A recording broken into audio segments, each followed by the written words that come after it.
But Rudolph, there's ice cream flavors galore, more than ever before, in the freezer at your food store or wherever good ice cream is sold. Why not have a fling with an excitingly different ice cream flavor? Now's the time to try a new one. Don't you think so, Rudolph?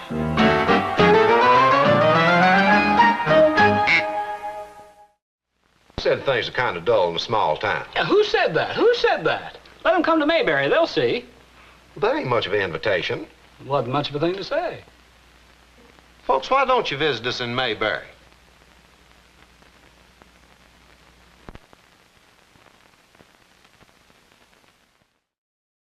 This is the CBS Television Network.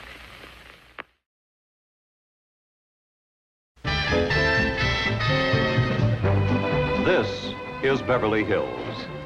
Here dwelled the rich, the famous, the glamorous, movie stars, royalty in exile, retired millionaires, sportsmen, playboys, hillbillies.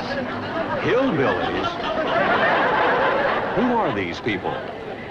Where are they from? And why did they come to Beverly Hills? We'll discover the answers in a moment as we bring you the Hillbillies.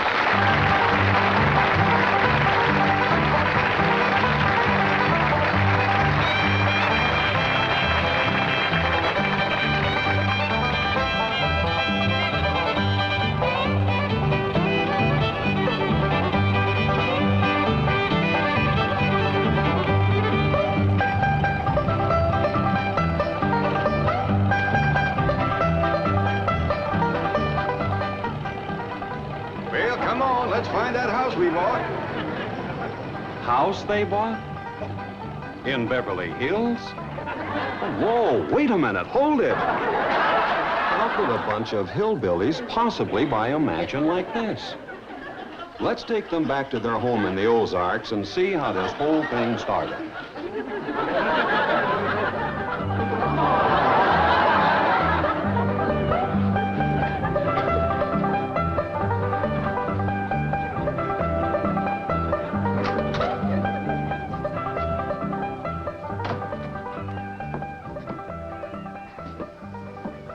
Jed, you gotta do something about that young'un of yourn. How'd that happen? Fighting with a bobcat. It hurt? I reckon so. It went limping off on 3 legs. I swear, I don't know what I'm gonna do about that girl. Well, the first thing to do is to get her into a dress. She's getting too big to be wearing man's duds. Looky here. She's done popped the buttons off of her shirt again. Well, everybody carries herself proud, with her shoulders throwed back. It ain't her shoulders that's popping these buttons. Fully growed up, rounded out, female won't. Time she started acting like one. Well, one of these days, some boy will come along and start courting her. They came courting when she was 12. What did she do? She whopped the tar out of him. Girl running around as wild as a cougar, wrestling, fighting, and hunting. She ought to be doing woman's work. Helping me with the steel. Yeah, I'll speak to her. Oh, that reminds me. Better go down and stomp out the fire under that mesh. Now, hold on now, Granny. You ain't gonna stomp out no fire like that, are you? Huh? Oh, of course not. Don't want to burn my shoes. Granny,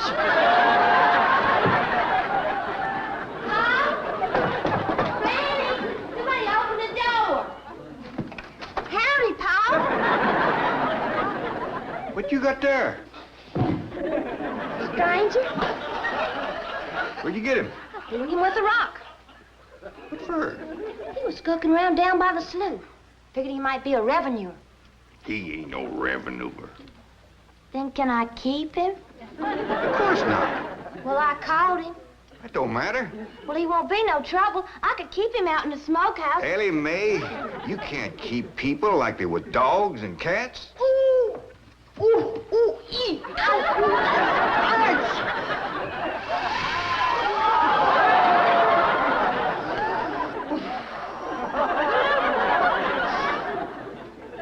Who's that? Some feller Ellie found nosing around. Beamed him with the rock so it'd be easier to tote. Why, that there fella's from the petroleum company. What's a petroleum? I don't know. He asked me if he could do some wildcatting down by the slough. I said, help yourself. We're glad to get rid of the critters. What he said? I laughed. The laugh's on him. There ain't no wildcats down there at that slough. Heck no. It's too full of oil. What happened? Where am I? This here is the Clampett place. I'm Jed Clampett, my young and Ellie Mae, and Granny. Granny says you've been doing some wildcatting. There's no need to. Mr. Clampett, that swamp of yours is full of oil. I could have told you that. Well, my company would like to pump it out. Yeah, I like that too, but I just can't afford to have it done. No, you don't understand. You see, you wouldn't have to pay for it. Oh, I don't take favors from strangers. No, Mr. Clampett, you see, you're a very rich man. How big a rock did you bean here? No bigger than an edge apple. Listen, I've got to call my office in Tulsa. Have you got a telephone? A what? A telephone? Well, maybe one of your neighbors has one. It's well, down in this country, it's probably a box attached to the wall. And, you talk into it, and they can hear you in Tulsa. Maybe you better sit down for a spell. No, I haven't time. Listen, where's the nearest airfield? Airfield? You know, Granny, that's one of them there fields sets up in the air. Oh, never mind. I'll find it myself. Listen, now don't you sell that swamp till you hear from me. I'm flying to Tulsa. Now he thinks he's got wings.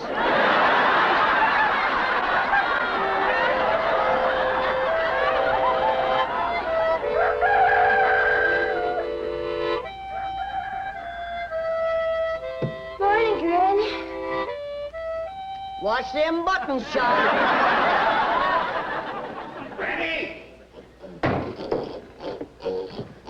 Them pigs of yours got into the corn. Did they drink much? I reckon they did. This here little fella was kicking blue blazers out of the mule. That's the trouble with razorbacks. They such a mean drunk. This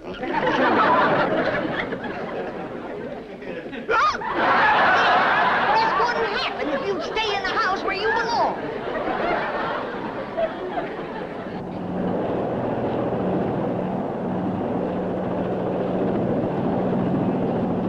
There it is, Mr. Brewster.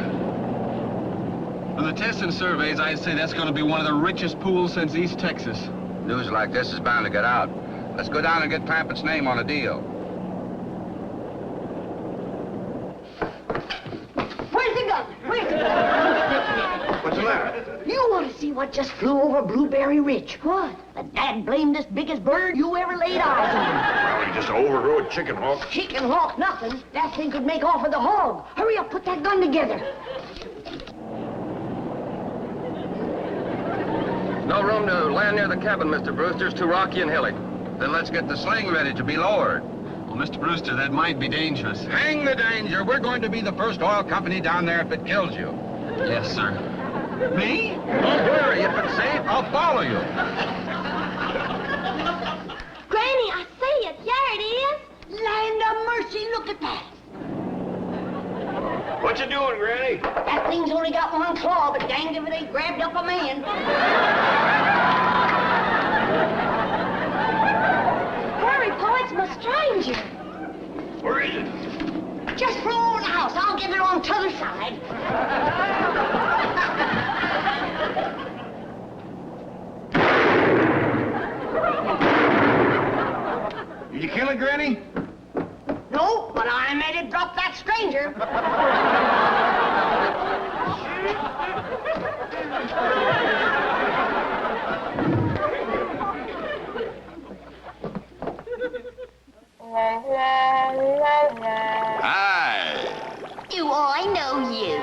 I gotta talk to you, baby. You're terrific. You know what you are? Just an average, ordinary tuna. Average, ordinary tuna. Honey, you're star-kissed quality. Star-kissed all the way. And I'll tell you something else. There's a star-kissed tuna scout in the neighborhood. Ooh, gee. Do you think he'd ever notice me?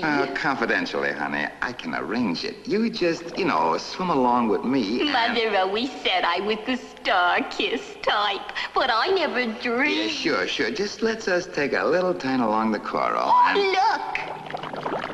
Hey! Sorry, Charlie. Only the finest prime tuna is good enough for Star-Kissed. More people like the taste of Star-Kissed than any other tuna. Try it and see why. Tell him Charlie sent you. Jethro! Stop this thing! Granny! Yes, Jed? Granny, grab a hold of something and hang on. Cousin Pearl and that overgrown son of hers is headed right for the cabin in that old truck. Heaven protect us.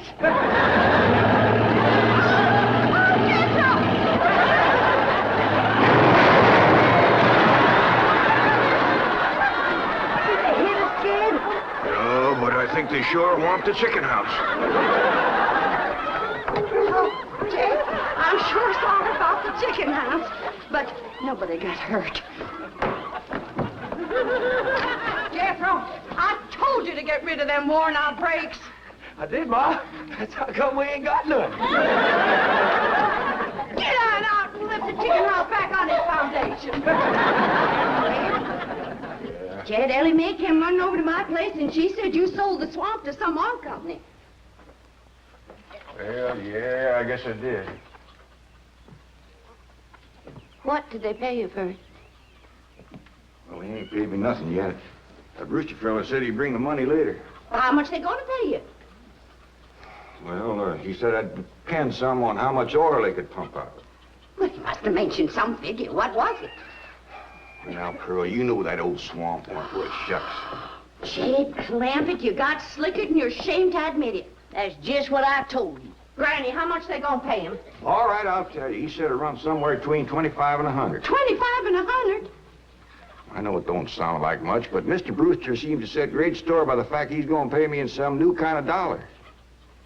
There ain't no new kind of dollars.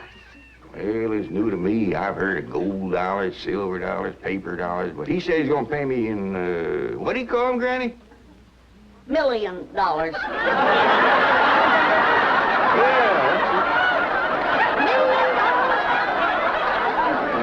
The whole thing out on this piece of paper. Here, you can see it for yourself. I don't know nothing about that. Let's see here. Thanks in heaven. Granny, give me the jug. It's empty, but I'll fetch some. I'll go, Granny. Jed, you're a millionaire. A millionaire. Yeah, that's what that Brewster fella kept calling me. I didn't know just how to take it. He meant you're rich. Me? The richest man in these hills. Maybe in the whole state. Oh, Jed, you can have anything you want. Do anything you want. Go any place you want. Yeah, that's another thing he kept saying. He said he reckoned I'd be moving away from here soon. What do you think, Pearl? You think I ought to move? Jed, how can you even ask? Look around you. You're 8 miles from your nearest neighbor. You're overrun with skunks, possums, coyotes, bobcats. You use kerosene lamps for light. You cook on a wood stove, summer and winter. You're drinking homemade moonshine, washing with homemade lye soap. And your bathroom is 50 feet from the house, and you ask, should you move?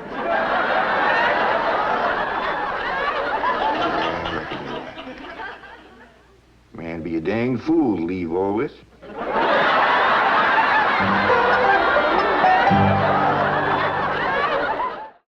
It's new. It's new. It's new. The new 62 Lark by Studebaker. With big car comfort at compact prices. New, highest, widest doors of all. New, big, sofa-soft, deep padded seats. New, thick, rich pile rugs and flat flush floors with no trip over sill. New, Lark limousine stretch-out room, big car comfort at a compact price. New, giant Lark trunks, almost 17 cubic feet of cargo space. New, big 15-inch wheels give you new riding comfort and surprise. New, fresh styling in the big, wide, wonderful line of Larks from Studebaker. 2 new Lark Daytonas, America's newest action car, in hardtop and convertible styles, with bucket seats, very sporty. A companion console compartment, very spiffy. Available too, 4-speed transmission for exhilarating performance. Now enter the most luxurious car you'll find in the compact price range, the Lark Cruiser. More room and luxury than you'll find in most cars. Here's the new 62 Lark hardtop with sliding sunroof. Available on all Lark sedans and hardtops. Simply beautiful. Just peek inside. Look at these big, loungy limousine seats and thick pile rugs. Here's the new Lark convertible, all dolled up with new 62 styling. There's big wagon room in the new 62 Lark wagon, too. Look at that enormous cargo space. Please be sure to see and test drive all the exciting new 62 Larks at your Studebaker dealer, with big car comfort at compact prices. And remember, they're endurance built by Studebaker. CBS brings you 15 Seconds with Jack Benny. 15 seconds filled with laughs, tears, drama, music, and dancing. 15 seconds to tell you that Jack Benny will be seen again on this channel this week. And here's Jack himself to tell you, uh-oh, our 15 seconds are up.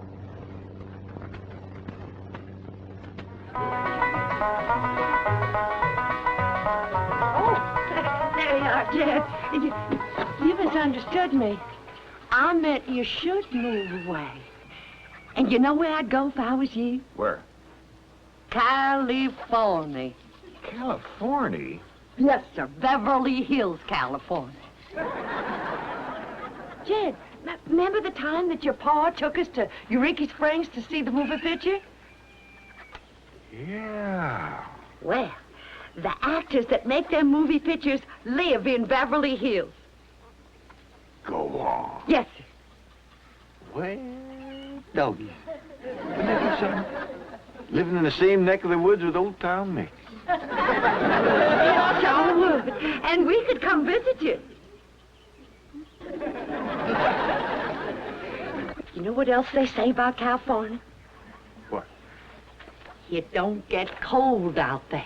What don't get cold out there? Nothing don't get cold out there. They don't have no snow or no ice. Can't they bring some in? They don't want it. That's so good for Granny. Remember last winter when she slipped on the ice and broke her hip?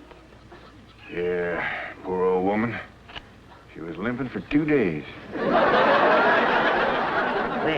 that couldn't happen in California because they don't have no ice. How come? I don't know how come. But Granny'd sure like it, and we could visit you.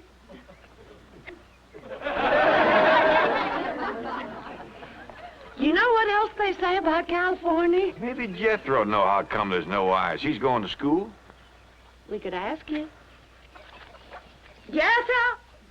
Yeah, Ma. Come on over here. Speaking of school, Ellie Mae could get herself a fine education out there in Beverly Hills. Yeah, Ma? Your rich uncle's got a question he'd like to ask you. What rich uncle, Ma? Your rich Uncle Jay. Jethro? How come there's no ice in California? Don't look at me. I didn't take it. Joe, No, I didn't, Ma. oh, get out of here. I'm saying, Jed, folks claim California's got it all beat. Why, things grow twice as big out there. Jethro'd be a whopper, wouldn't he? He could help you move. He's awful handy at lifting and toting, and he could drive you out in my truck. Yeah, now, I couldn't let you do that. Jed, We're kinfolk. What's mine is yours. And then I could come out later and ride back with him. And bring his unmarried sister along. We could visit for a while.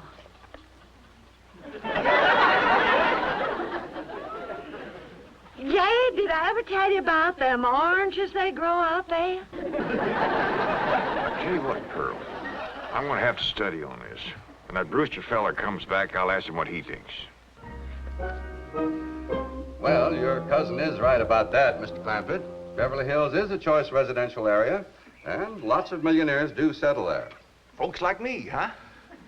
Well, millionaires. And movie stars, too. Oh, yes, yes. Is Tom Mix there? No, I'm afraid Mr. Mix is dead. Oh? Oh, yeah. What's the matter with me? Remember, Pearl, he got shot at the end of that picture. Well, there are plenty other movie stars, and that's where Jed wants to live. Ain't it, Jed? I do like the notion of living in the hills. Never could stand flat country. Mr. Clampett, I think it only fair. That is, well, I think you may have a wrong idea about Beverly Hills. Is that where you live? No, my home is in Tulsa. Well, say, maybe you could get us a place there in your neighborhood. Mr. Clampett, let's not beat around the bush. You will love Beverly Hills. Then that's it. Can you steer Jade onto a good place? No, I can get the bank out there to handle it for him. He'd like a nice big place with plenty of room for his kinfolk to visit him. Well, I would like a nice, roomy place if I could afford it. Oh, Mr. Clampett, with your money, you can afford the Taj Mahal. Okay, I'll take it. Well, no, you see, I was just making a little joke. Oh, well, go right ahead. Well, you see, the Taj Mahal is in India.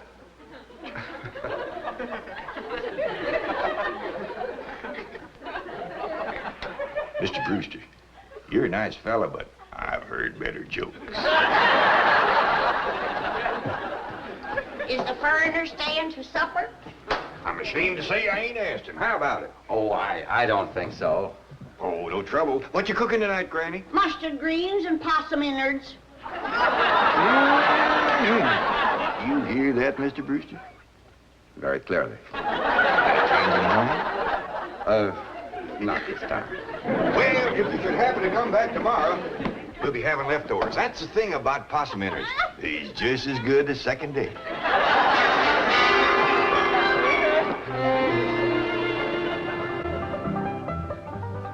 Ellie, if old Duke sits there with you, there ain't gonna be room for Granny. Oh, that's all right, Paul. Granny ain't gone. Who says she ain't? She says she ain't. That's right, Uncle Jed. She's just sitting on the back porch in her rocker, and she says that's as close to California as you're gonna get her. We'll see about that. Dang if I ain't got me the muleyest women folks. We ain't never gonna get there.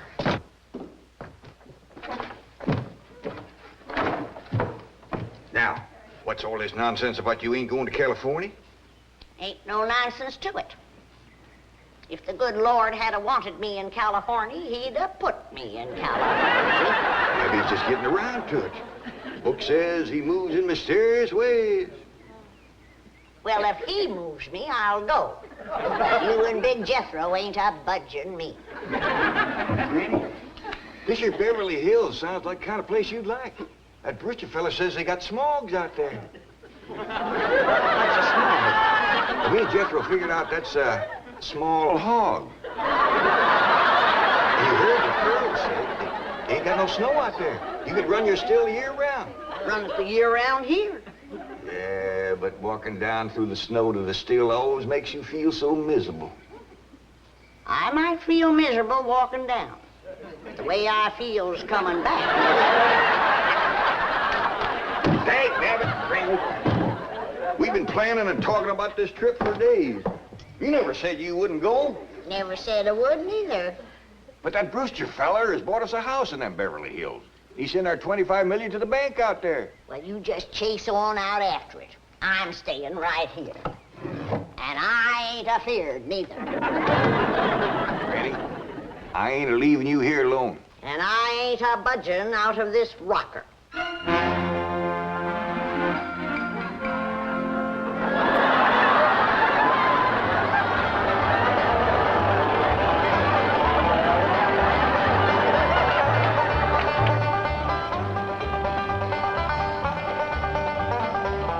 Jethro, what does that sign say? It says Beverly Hills. You hear that, Granny? We're there. They call them hills?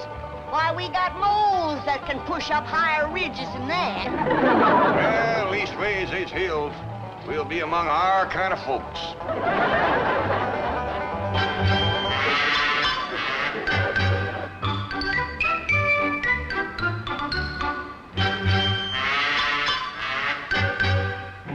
This deposit of $25 million to the account of J.D. Clampett, But J.D.? as in Rockefeller, elevates us to third position in capital assets and assures our bank of... Come in. Oh, I'm sorry to interrupt, Mr. Drysdale. All right, Taylor. Well, are we all set to give the Clampetts a red carpet reception? Well, I'm afraid Mrs. Drysdale still isn't too happy, sir. Yes, I know. Oh, my wife is very upset that I got the estate next to ours for the Clampetts. Says I don't even know what kind of people they are. Do you? I know to the dollar what kind of people they are. They're my kind of people. Loaded. Taylor, the gardener's got the grounds in order?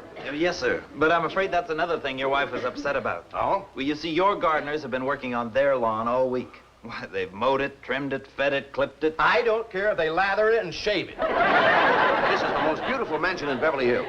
I want every square inch of ground within those walls in apple pie... Oh. Yes? Oh, hello, Margaret. No, dear, I'm very What? Well, good heavens, did you call the police? I'll be right there. What happened? The Clampett estate is being invaded by a band of outlaws. Yes, they're holding the gardeners at gunpoint.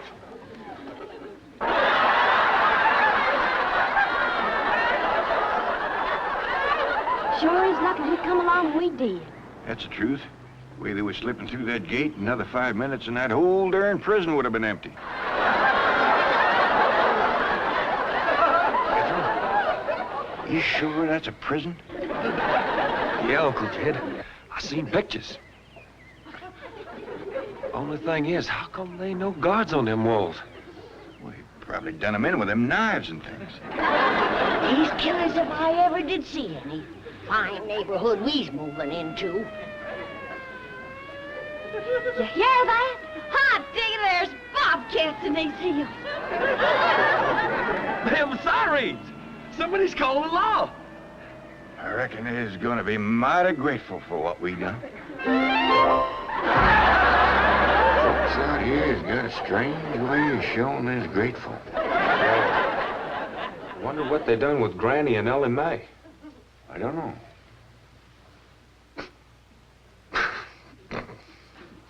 They sure put up the scrap, didn't they? Ellie Mae whipped herself 3 policemen and 2 convicts. What's going on here? You've locked up one of the richest men in the country. Mr. Clampett, I don't know how to apologize. I am deeply humiliated. What have you cutthroats done with J.D. Clampett? I'm Jed Clampett, and I'd appreciate it if you let go of my Sunday shirt. You're J.D. Clampett, the oil millionaire? Yep. This here's my nephew, Jethro. Howdy. Quickly, man, unlock this cell. Mr. Clampett, on behalf of the entire city of Beverly Hills, I extend our deep and humble apologies for this unfortunate and embarrassing incident. Oh, I'm Milburn Drysdale, president of the Beverly Hills Bank. My car is waiting to take you and your family to your new home. We want you to know how happy we are to have you, your handsome nephew, your lovely daughter, and your beautiful mother.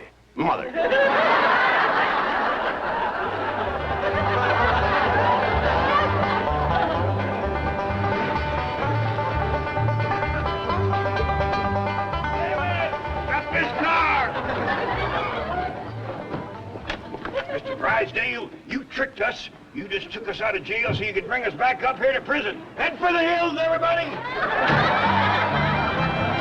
wait! Come back! It's not a prison, it's your home!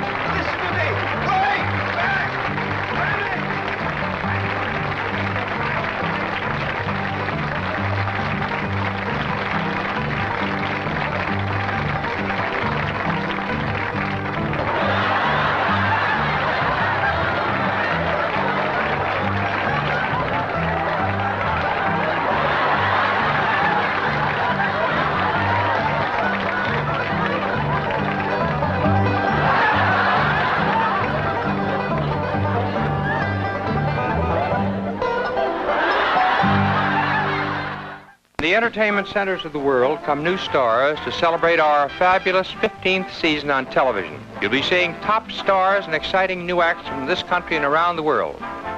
So join me, won't you? Right here on The Ed Sullivan Show. This is CBS.